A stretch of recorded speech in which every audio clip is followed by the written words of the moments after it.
This is Hidden Killers Week in Review. A look back at the most prolific stories of the week. Murder in the morning from the Hidden Killers podcast. Sometimes you hear stories of things masquerading as people.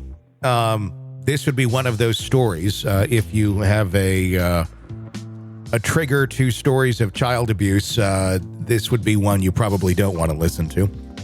Pennsylvania couple arrested for allegedly subjecting their 6-year-old daughter to horrific abuse. Pennsylvania authorities arrested the couple in Brownsville, Pennsylvania, following disturbing allegations of the abuse. Jacob William Waite, 37, looks like. 37, and Mimi Ann Frost, 33, taken into custody on February 6 in Pennsylvania by Pennsylvania State Police at their residence on January 7th regarding reports of an unresponsive child. The subsequent investigation uncovered the horrifying details of abuse and neglect allegedly inflicted upon their 6-year-old daughter. Upon entering the home, responding officers were met with scenes of squalor, dog feces, trash, and urine strewn throughout the residence. It was within this environment the couple's 6-year-old daughter was allegedly subjected to unspeakable treatment. Did people watch Hoarders and go, this is a goal? I'm going for this. This is a lifestyle I want to choose. And everybody else looks at this as very alternative. But to me, it's a good thing. I mean, with the animals and the number one, how the fuck do you survive in that environment? Because Stacey, correct me if I'm wrong, but isn't inhaling that shit really supposedly bad for your health? Yes, it is. Then how do people live in those environments for years? I don't know. I wonder if the body finds a way to acclimate to it. Whereas if you and I or some of our listeners walked in, we'd be like, oh, I can't stay here. But again, we use this a lot. This frog boiling, slowly boiling. Honestly, I walked in the house yesterday and I smelled the litter boxes, and I normally don't. And it caught my attention. I went, I need to go deal with that. Well, I think these people, they don't have that response of, ooh, this isn't good. I need to fix it. It just keeps going and happening, and it gets worse and worse. And they just kind of go, there's some mental illness there, I think, of course, if you can do this. Yeah. But what's concerning me, how many other cases in our country or anywhere else for that matter are like this? We've got one 7 miles from where I'm sitting right now that was discovered back in October. And I'm going to be following that case as best as I can. I'm going to actually go to the courthouse when the parents appear. But it was a 15-year-old girl who was 50 pounds. They basically just starved her and she almost died.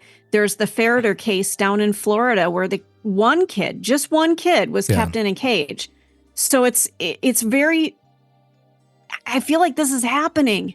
It's out there. Well, what is clicking in someone's mind to go, this seems like a good idea. Let's confine the child to a dog cage, zip tie them, and then physically assault them with a broom on occasions.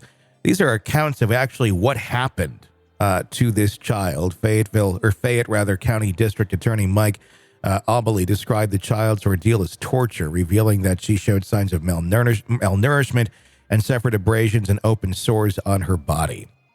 According to a criminal complaint reviewed by the Herald Standard, the child did not receive pediatric care in 3 years, despite displaying a range of medical and dental issues.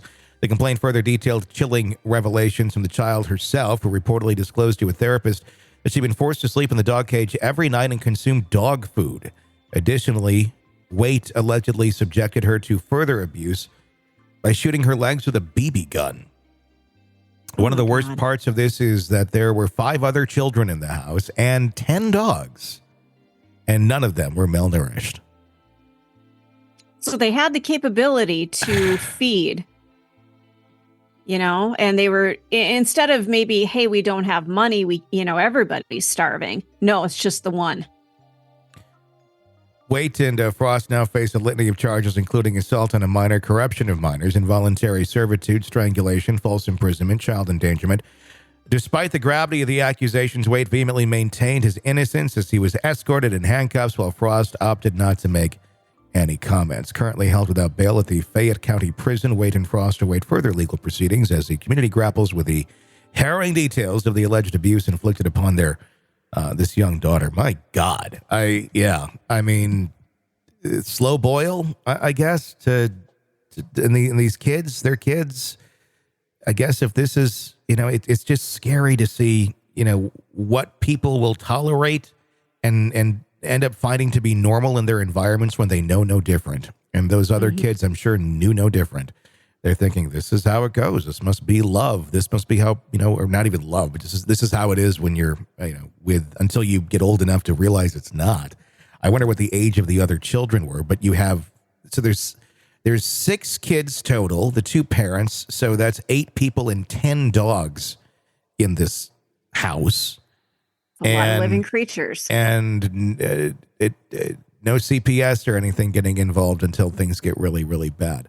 I just, how?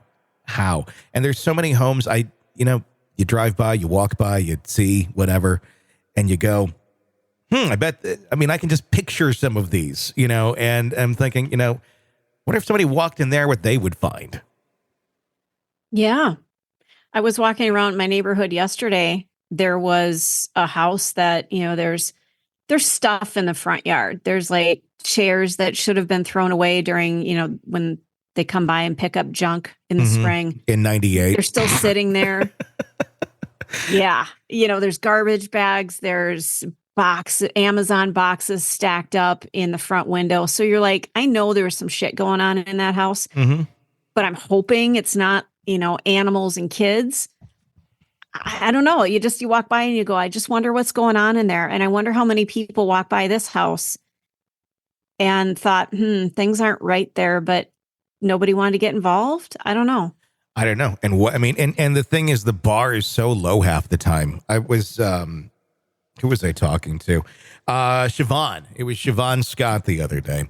And she was recalling how when she worked for one of the child protection agencies in the 90s, where she was, that one of the things that she had been told once, I believe it was her or was a coworker, it was a pretty direct story, that, okay, there's needles all over this home, like on the floor, like they gotta, these kids shouldn't be in this home, in this environment.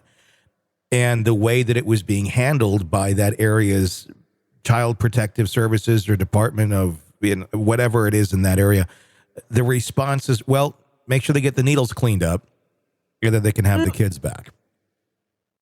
Wait, whoa. Yeah, it's not like, let's keep the kids away and out of this environment because obviously mom and dad are addicts and have no regard for themselves or anyone else.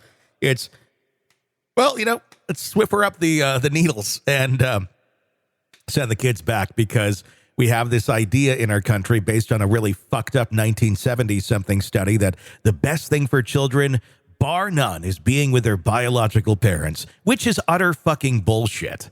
I mean, if they're good, healthy people, yes, ideally that would be the best case scenario.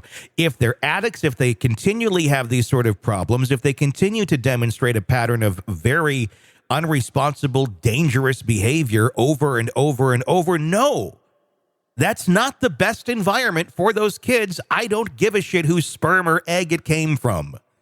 Yeah. It doesn't matter. But somehow that's how our system operates. That's how our court system still operates. It's always about family reunification.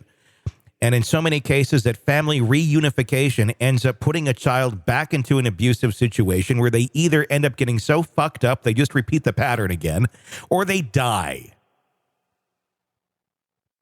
Not a good outcome. It's Q Brooks and Dunn, please. People can thrive in other environments. You don't have to be with your genetic family. Well, exactly. But that's how we handle things here still. And why we do this, I don't know. I do not know. Apparently, it's very, very hard to reset legislation or reset ways of the court's thinking to, I don't know, updated thoughts. I mean, we're talking from the 70s here. So that to me is like, I guess we still do leachings for some things, but not for like, you got a cold, let's do the leaching, let's get the evil spirits out of you. That to me is really, kind of the equivalent here of it's such an old way of thinking. It's a disproved way of dealing with something. why are we still doing this? Why are we still legislating things this way? Why are we still ordering people to do certain things ways that we know are not the most opportune or healthy at all? Yeah. I don't know. Ugh. All right. Brooks and Dunn, everybody. Only in America. Want to listen ad-free? Want advanced access to all of our interviews before anyone else? Become a True Crime Today Premium Plus subscriber on Apple Podcasts. You get every episode commercial free. So you can binge on true crime Until you can binge no more. Search True Crime Today Premium Plus on Apple Podcasts now, or go to our podcast page and sign up now. More of the Hidden Killers podcast next.